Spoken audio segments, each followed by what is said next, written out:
আসসালামু আলাইকুম ওয়া রাহমাতুল্লাহি ওয়া বারাকাতুহু।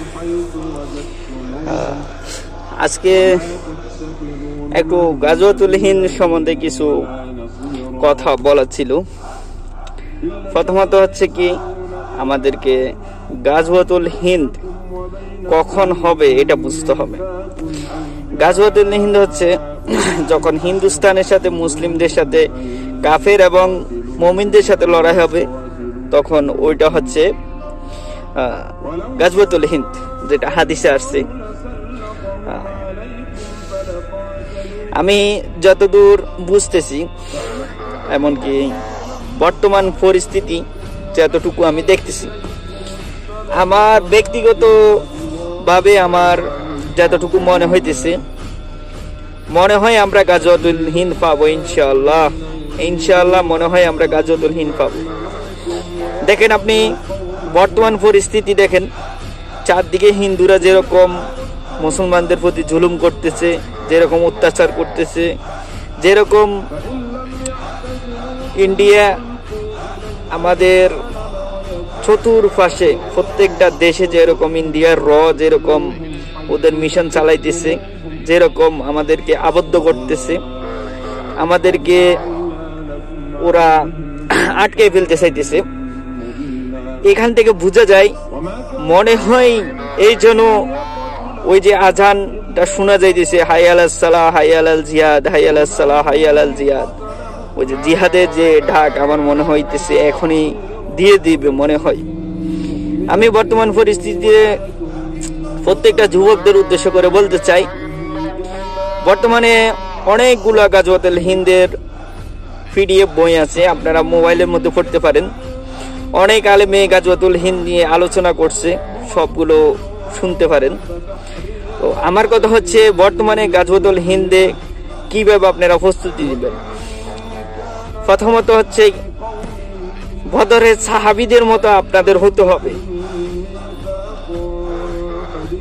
আপনাদের ফরজ তো বাধ্যতামূলক, সুন্নত সাথে সাথে আপনাদেরকে নফল এমনকি তাহাজ্জুদের নামাজ বাধ্যতামূলক হতে হবে।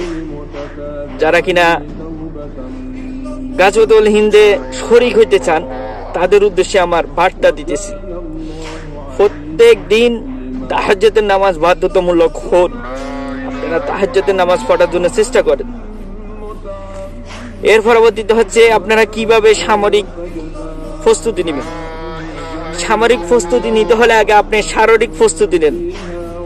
আগে জিম করেন, না হয় নিজে নিজে ব্যায়াম করেন, দৌড়াদৌড়ি করেন, ফুটবল খেলেন, ক্রিকেট খেলেন, যখন যেগুলো হচ্ছে শারীরিকভাবে একটু প্রেশার পড়ে ওইগুলো করেন। বেশি বেশি ক্যারাটে শেখার জন্য চেষ্টা করেন। পরবর্তীতে হচ্ছে অস্ত্রের ট্রেনিং। অস্ত্রের ট্রেনিংটার জন্য হচ্ছে কি, আমাদের কাফেলাবদ্ধ হতে হবে। প্রত্যেকটা মুমিনকে একতাবদ্ধ হতে হবে, কাফেলাবদ্ধ হতে হবে। পরবর্তীতে আমরা কাফেলাবদ্ধ হয়ে যেখানে কিনা অস্ত্রের ট্রেনিং দেওয়া হয়, সেখানে আমরা ট্রেনিং নিতে হবে। আমাদের বাংলাদেশ সহ বিভিন্ন জায়গায় গাজওয়াতুল হিন্দের জন্য প্রস্তুতি নিতেছে, আলহামদুলিল্লাহ, শুকর আলহামদুলিল্লাহ। আমাদের সবাইকে ওইসব কাফেলা যুক্ত হতে হবে, তখন যাই আমাদেরকে পরিপূর্ণ ট্রেনিং নিতে হবে। তাছাড়া আমাদেরকে বর্তমান পরিস্থিতিতে আরো কিছু প্রস্তুতি নিতে হবে। প্রথমত আপনার নাম, ঠিকানা, জন্মস্থান, টোটালি আপনার ডিটেলস, বায়োডাটা যা আছে সব গোপন করে ফেলতে হবে। যেমন কি আমি আবু উবাইদা রিয়েল নেম কেউ জানে না, আমার রিয়েল নামটা কেউ জানে না, আমার পরিবার কোথায়, আমার জেলা কোথায়, আমি কোথায় আছি বর্তমানে, এটাও কেউ জানে না। এমনকি আমার ফেস এখনো পর্যন্ত কাউকে দেখাই নাই। বর্তমানে আপনাদেরকে গাজওয়াতুল হিন্দের প্রস্তুতি নিতে হলে নিজেদেরকে গোপন করে নিজেরা প্রস্তুতি নিতে হবে। একা একা যেতে হবে, খুঁজতে হবে, আমাদেরকে কালো পতাকাবাহী সেই দলটাকে খুঁজতে হবে। আমরা কালো পতাকাবাহী দলের অপেক্ষা করতে করতে এক সময় আমাদের মৃত্যু হয়ে যাবে। এরকম অপেক্ষা না করে আমি বর্তমান যুবকদের বলতে চাই, আপনারা সবাই কাফেলাবদ্ধ হয়ে নিজেরা ট্রেনিং নেন। যখন আপনি ট্রেনিং প্রাপ্ত হয়ে যাবেন, একটা কাফেলা অন্তর্ভুক্ত হয়ে যাবেন, যখনই গাজওয়াতুল হিন্দের সেই বাহিনী, কালো পতাকাবাহী বাহিনী যখন আসবে, তখন আপনারা সরাসরি যাই তাদের সাথে যুক্ত হয়ে জিহাদ করতে পারবেন। আপনি যদি জিহাদের প্রস্তুতি না নেন, তাহলে ওদের সাথে কিভাবে যুক্ত হবেন, কিভাবে জিহাদ করবেন? আমার কথা হচ্ছে এটা। আমাদের বর্তমানে আলেম সমাজের মাঝে নেতৃত্ব নাই। আমি বারবার শুধু আমার প্রত্যেকটা ভিডিও আলেম সমাজকে আমি দায়ভার দিতেছি। তার কারণ হচ্ছে আলেম সমাজের মাঝে আমাদের দুর্বলতা আছে। আলেম সমাজ এখনো দুর্বল হয়ে আছে। ওনারা এখনো একতাবদ্ধ হতে পারতেছে না, একে অপরের সাথে দ্বন্দ্ব লিপ্ত আছে। ছোট ছোট বিষয় নিয়ে ওনারা বিভিন্ন ধরনের একতালাপ সৃষ্টি করতেছে, বিভিন্ন ধরনের সমস্যা সৃষ্টি করতেছে। আমি প্রত্যেকটা আলেম সমাজকে বলতে চাই, ঐক্যবদ্ধ হন। তাদের ঐক্যবদ্ধ হওয়া এখন খুব জরুরি। ইসলামের স্বার্থে আপনারা ঐক্যবদ্ধ হয়ে কাজ করুন। আমি প্রত্যেকটা যুবকদের উদ্দেশ্য করে বলতে চাই, হকপন্থী আলেমদেরকে নিয়ে বায়াত গ্রহণ করেন, নিজে নিজে ছোট ছোট কাফেলা তৈরি করেন। আমাদের বর্তমান আমির নাই বাংলাদেশে, একজন আমির নির্বাচন করেন প্রত্যেকটা আলেম একতাবদ্ধ হয়ে। আর যুবকদেরকে বলতে চাই, প্রয়োজন হইলে খোরাসান যাওয়ার মতো প্রস্তুতি গ্রহণ করো। প্রয়োজনে খোরাসান যারা যেতেছে তাদের সাথে যোগাযোগ করো খোরাসান যাওয়ার জন্য। ওইখানে খোরাসান না গেলে পরিপূর্ণ ট্রেনিং নিতে পারবে না। খোরাসান থেকে কালো পতাকাবাহী বাহিনী বাহির হবে। আমি আর বেশি কিছু বলতে চাই না। সবকিছু যদি বলে ফেলি তাহলে হিন্দুত্ববাদী বাহিনী জেনে যাবে।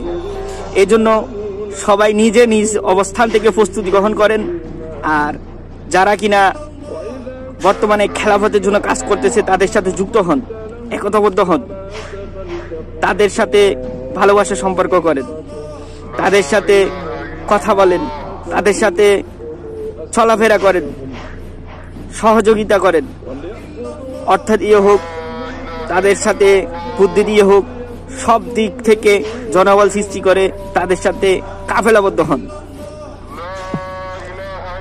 আমাদেরকে সেই তারেক বিন জিহাদের মতো হতে হবে ইনশাল্লাহ, যে কিনা মাত্র 20 থেকে 25 বছরের মধ্যে একজন যুবক ছিলেন।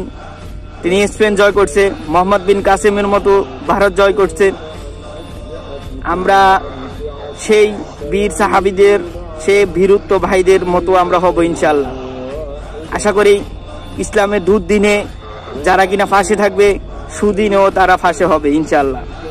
যেমন কি আমাদের খোরাসানে যারা কিনা 20 বছর লড়াই করছে, তারা এখন সুদিনেও তারা এখন নেতৃত্বের স্থানে আছে। আমি প্রত্যেকটা আলেমদেরকে বলতে চাই, একতাবদ্ধ হন, দুর্দিনে আপনারা ইসলামের হাল ধরেন। ইনশাল্লাহ সুসময়ে আপনারা আমাদের সাথে থাকবেন ইনশাআল্লাহ। আর বেশি কিছু বলতে চাই না, তাকবীর ধ্বনি দিয়ে শেষ করতে চাই। তাকবীর, আল্লাহু আকবার, তাকবীর, আল্লাহু আকবার।